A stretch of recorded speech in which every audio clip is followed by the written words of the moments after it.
లోకంలో గొప్పవాళ్ళు ఉంటారు, వాళ్ళను గుర్తించకుండా గుణహీనులను గొప్ప చేసి కూర్చోబెడుతుంటారు. ఒక్కొక్కసారి సాధారణమైన వాడిని చాలా ఇదండి అదండి అని, నిజంగా గొప్పవాడు ఉంటాడు, అదేమిటండి నేను ఇంత గొప్పవాడిని ఉంటే ఆయనకి చేస్తారా అని అనడు ఆయన బయటికి. ఓహో ఏమో కాలం వైపరీత్యం అలా ఉంది అని అలా అనుకున్నాడంటే ప్రమాదం. దుర్భిక్షం మరణం భయం, ఆ రాజ్యంలో 3 రాజ్యం వెళ్తాయిరా అన్నాడు. వీటిని వివరం చెప్పొద్దు మళ్ళీ నేను ఆ పదాలకు. అందువల్ల అంత ప్రమాదం అన్నాడు. అందుకని రాజైన వాడు, ప్రభు అయిన వాడు చాలా జాగరూకుడై ఉండాలి. ఎవరిని గౌరవిస్తున్నాడో తెలివి గలవాడుగా ఉండాలి, ఎవరిని ఎంత గౌరవించాలో తెలివైన వాడై ఉండాలి. ఈ ధర్మములన్నీ పాటించాలి. ఇక్కడ ఎప్పుడైతే ఈ ధర్మము తప్పాడో ఆ కామధేనువు శపించినది. ఇప్పుడు ఆ కామధేనువు యొక్క మనుమరాలు నందినీ ధేనువు అని నా ఆశ్రమంలో ఉంది నాయన. 40 రోజుల పాటు నీవు ఏకాగ్రముగా ఈ నందినీ ధేనువును సేవించు, నీకు సంతానము కలుగుతుంది అని ఆశీర్వదించారు గురువుగారు.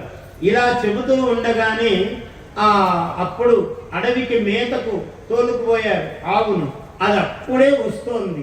నాముని కీర్తిత ఏవ తత్ ఉపస్థితేయం కళ్యాణి.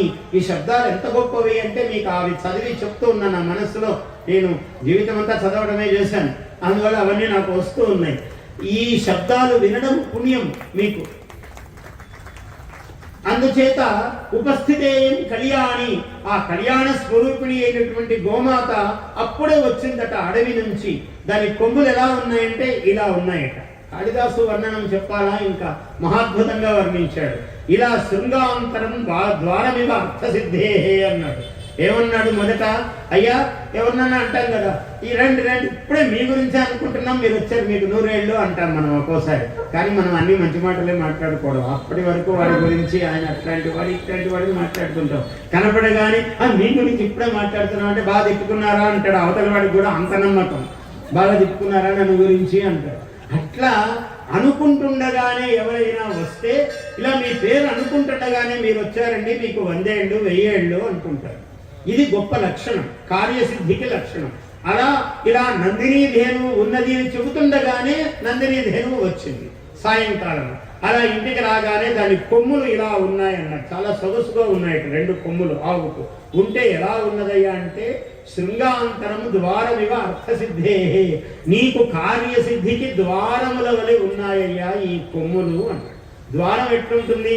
ఇలా అందంగా మనం అలంకరిస్తాం, ఇట్లా 2 అటు ఇటు స్తంభాలు పెట్టి అలంకరిస్తాం.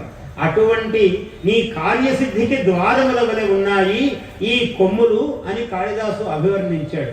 అటువంటి నందినీ ధేనువును 40 రోజుల పాటు ఉపాసించారు దంపతులిద్దరూ అడవిలో. ఏమిటి, ఎలా ఉపాసించారు? స్థితాం స్థితః ఉచ్చలిత ప్రయాతాం నిషేదుషీం ఆసనబంధధీరః. ఎంత గొప్పగా చెప్పాడో కాళిదాసు.